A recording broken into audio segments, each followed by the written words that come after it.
Let's talk about why modern women hate the idea of guys having their own lives and doing things their own way. Why do these women raise objections when men live their lives in a way that satisfies their wants and desires? Why does it cause such a problem for women when men decide they don't need women in their lives any longer or that they simply can't handle the drama of a relationship? Men are told what they want by women in general and feminists in particular, but they often complain when we provide it to them exactly how they want it. You've probably seen this happen, which defies logic because it's not necessarily an indication that a man is searching for something novel when he asks a woman for something extremely specific and she practically gives it to him. When feminists say they desire equality, they don't actually mean it. For instance, women genuinely want a man to listen to them when they want him to confront them. Their ultimate goal seems to be to stir up gender conflict in society. So it's not exactly what a woman wants when she asks a strange, persistent man to leave her alone and for only attractive men to approach her in general. In order to successfully placing the beta men in the friend zone and to use them for other purposes, a woman will still want to communicate with them and keep them as ultimate backups if everything else fails. According to theory, feminists who support gender equality should be excited by men's autonomy. It's like a group of men that treat women with the same level of contempt that women frequently exhibit toward men. However, unhappily, they choose advantageous manner over extraordinarily high accountability. Developing the spirit and mentality of a guy who works harder than them and providing for them through the rest of his life is the only way to secure a high-quality result. One of the raw truths why modern feminine women hate mgtow men is because now that since men are expected to carry out more work while giving women a larger portion of the benefits, it is challenging for the women who are battling for equality to know that some men have realized this and are backing off and embracing the mgtow life. If males are told that they are needed because they are expected to accomplish much more than their fair part and provide women at least half of the wealth, they will be able to recognize when they are being exploited. But obviously, no woman will ever do that for risk of the man running away from her. Despite what women may assert, if men treated women equally, more men would follow their own paths, which is something that neither women nor feminists are happy about. If women were on our side, they would encourage men who opt to live alone, and our numbers would keep growing. However, feminists and other mgtow detractors are not on our side. According to my view, the majority of women are merely bluffing gamblers trying to gain a man's love.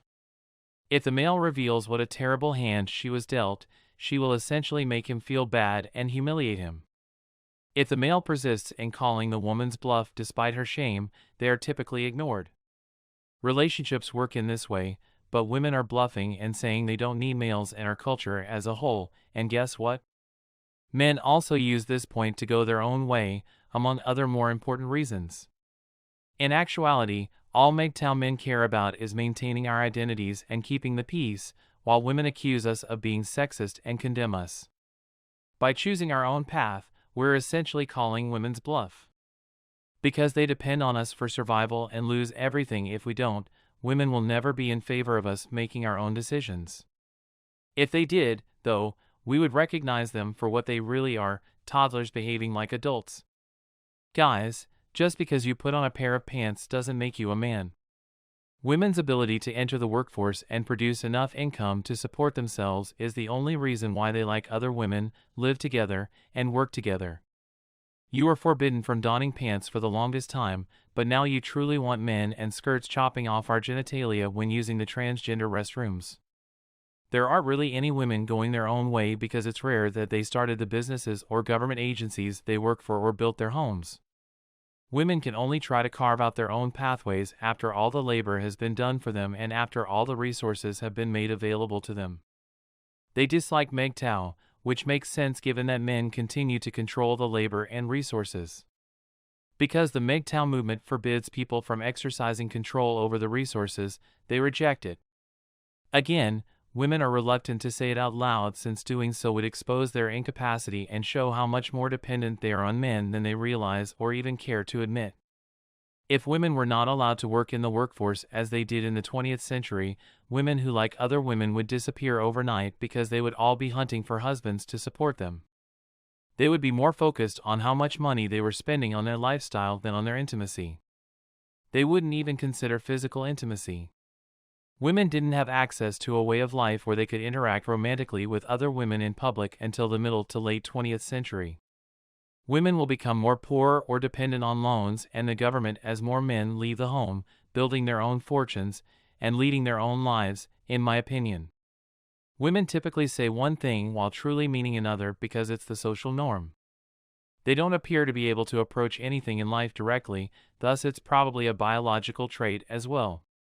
They don't take things as literally as men do, but they are constantly trying to sneak into our minds. Men cannot afford to be intentionally provocative because we have a range of objectives to strive for in the real world. Women, however, can't afford to be secretive or upfront because if something goes wrong and we know what they're planning, where they stand on a subject, or what their true motivations are, they won't want us to fully hold them accountable because women are physically and mentally more vulnerable than men. Throughout history, the genes of women who were more effective in influencing men have been passed on to next generations. They hate mgtow because it goes against what they believe, and they are furious with us since we took what they said literally rather than using it as a test to put them in their appropriate place. Males today can be divided into two categories. The first group are the weak men who indulge the whims of women. The second category consists of blue pills who want to please women in order to have close relationships with them and discover genuine love. They respect the wishes of women. Then there are the men who follow their own path and take seriously women's assertions that they don't require men. If this is the case, they contend, then enjoying intimacy and taking all of the risks are no longer adequate justifications for a man to stay in a relationship. Men used to die in conflict with less pain and suffering, at least in the past. Nowadays, a man is in a much worse predicament than a man who perishes in battle if he gets divorced and loses his home, kids, wife, and sense of purpose along with respect and self-esteem. Women merely want us to fall for the trap and engage in a rigged game of love is our battlefield with them. Women gain power by portraying weakness because it motivates males to step up, get involved, and take care of them. Males will, however, go their own way and look for other reasons for existing in addition to defending women as women assert their power more and more. If women don't need our protection, why are we still around? While women want men to stick by their sides, look after them, and listen to their problems, they also want men to think they are independent of us. Feminism has ruined the majority of Western women by promising freedom for men. Women need men more than they realize because they are dissatisfied with their jobs and are becoming crazy, lonely cat ladies, but they won't admit it as long as it is taboo to do so. They will gradually come to understand it when our culture becomes more conservative in the coming years. Women will then assert that they require men because it is popular to do so, not because it is true.